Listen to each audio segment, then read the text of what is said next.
ઓમ નમઃ શિવાય. નાગપંચમી વ્રતની વિધિની વાર્તા પ્રારંભ. વ્રતની વિધિ. શ્રાવણ માસની વદ પાંચમ અને નાગ પાંચમના વ્રતનો દિવસ.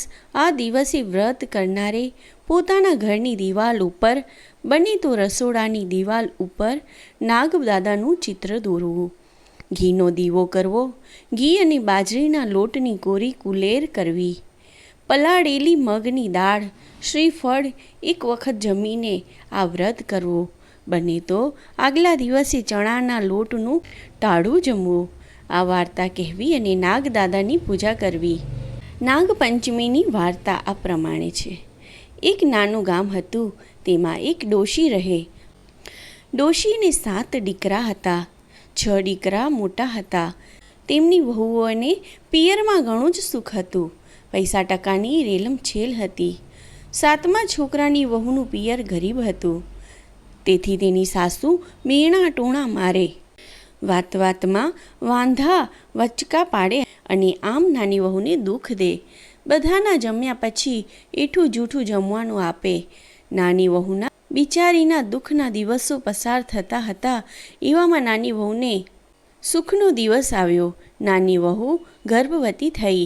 એને જેમ જેમ દિવસો પસાર થતા ગયા, નાની વહુને જુદી જુદી વસ્તુઓ ખાવાનું મન થાય, પણ કોણ ખાવા આપે? ઘરમાં બધા તેના દુશ્મન. એક દિવસ ઘરમાં દૂધ પાક બનાવ્યો છે. નાની વહુને દૂધ પાક ખાવાની ઈચ્છા થઈ આવી. ઘરમાં નાના મોટાએ આનંદથી દૂધ પાક ખાધો, પણ નાની વહુની સામે કોઈએ જોયું નહીં. બધાએ દૂધ પાક ખાઈ લીધા પછી તો તેના ભાગે તો વાસણનો ઠઠેરો જ આવ્યો. સાસુએ કહ્યું, ઠીબા માંજી નાખ અને તપેલીમાં બળેલા પોપડા છે તે ખાઈ લેજે. બિચારી નાની વહુએ દૂધ પાકના બળેલા પોપડા ઉખેડીને એક વાટકામાં ભેગા કર્યા અને પછી વાસણ ધોવા માટે પાણી ભરવા ગઈ. પોપડાનો વાટકો એક રાફડા પાસે મૂકીને પાણીનું બેડું ભરવા આગળ ગઈ. મનમાં એક વિચાર કર્યો કે કામકાજમાંથી પરવારી જ્યાં વાટકો મૂક્યો હતો ત્યાં આવીને તો વાટકો ખાલી. એ રાફડામાં નાંગણી રહેતી હતી. તે પણ ગર્ભવતી હતી. તેથી બળેલા પોપડાની સુવાસ આવતા તેની પોપડા ખાઈ જવાની ઈચ્છા થઈ અને બહાર આવી પોપડા ખાઈ ગઈ. નાની વહુએ વાટકો ખાલી જોતા માથું ફૂટ્યું અને બોલી, ઘરની બળેલી વનમાં આવી તો વનમાં પણ આગ લાગી. બળ્યું મારું નસીબ જ ફૂટેલું છે. કોને દોષ દઉં? હશે જેણે ખાધું હોય, ભગવાન તેનું પેટ ઠારજો. એવા આશીર્વાદ બોલી. રાફડામાં રહેલી નાગણી નાની વહુના આશીર્વાદ સાંભળતા ખુશ થતી બહાર આવી અને બોલી, બહેન, તારા બળેલા પોપડા હું ખાઈ ગઈ છું, પણ એ તો કહે તારે એવી શું વખા પડી કે અહીંયા લાવીને ખાવા પડે? નાની વહુએ રડતા રડતા નાગણીને પોતાના દુઃખની બધી વાત કહી. નાની વહુની દુઃખભરી વાત સાંભળી નાગણીને તેના ઉપર દયા આવી અને તેણે કહ્યું કે દીકરી, તું રડીશ નહીં. આજથી હું તારી માં, આજથી મને તારી માં ગણજે. મનમાં જરાય દુઃખ લાવીશ નહીં. તારો ખોળો ભરવા અમે બે આવીશું. તું તારે ખોળો ભરવાના દિવસે કંકોત્રી મૂક લાવજે. નાગણીની વાત સાંભળીને નાની વહુના આનંદનો પાર ના રહ્યો. દિવસો પસાર થવા લાગ્યા. પછી તો ખોળો ભરવાનો દિવસ આવ્યો. નાની વહુએ પોતાની સાસુને ઘણા કાલાવાલા કરી ઘરીને સાસુ પાસે કંકોત્રી લખાવી અને તે કંકોત્રી લઈ મનમાં હરખાથી રાફડા ઉપર મૂકી જાઉં છું, મારી આબરૂ રાખજે, એમ કહીને નાની વહુ તો પાછી પોતાની ઘેર ગઈ છે.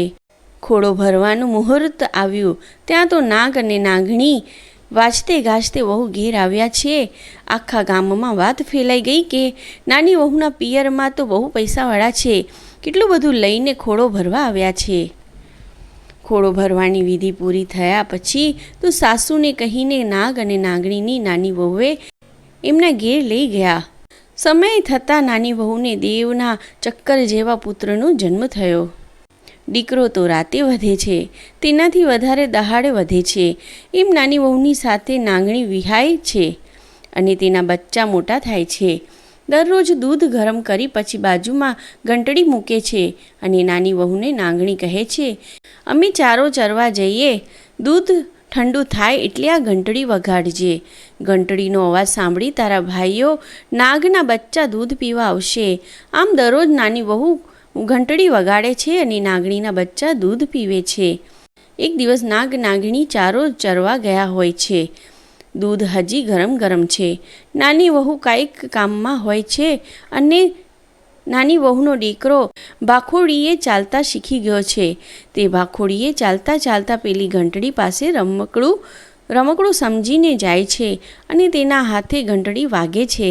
તેથી નાગણીના બચ્ચા વાસણમાં મોઢું નાખે છે તો દાજી જાય છે અને કોઈનું મોઢું બળે છે, કોઈની પૂંછડી બળી જાય છે અને નાગણી પાછી આવીને જુએ છે તો પોતાના બચ્ચાઓના કોઈ ખાડિયા થઈ ગયા છે, કોઈ બાળિયા થઈ ગયા છે.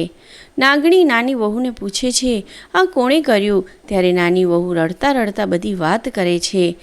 નાગ અને નાગણી નાના બાળકની ભૂલ માફ કરી દે છે, પણ નાગણીના બચ્ચા મનમાં વેર રાખે છે કે બહેન તેના સાસરે જાય પછી તેને કરડીને બદલો લઈશું. આમ ને આમ ઘણો સમય પસાર થાય છે. પછી નાની વહુને નાગણીએ જીયાણું કરીને તેના સાસરે વિદાય કરે છે. જીયાણામાં પુષ્કળ ધન જોઈને નાની વહુના સાસરિયા મોઢામાં આંગળા નાખી ગયા. એવામાં એક દિવસ નાની વહુ પાણી ભરવા ગઈ હોય છે અને નાગણીના બચ્ચા આવે છે અને નાની વહુની સાસુને પૂછે છે કે બહેન ક્યાં ગઈ છે? સાસુ કહે છે પાણી ભરવા ગઈ છે.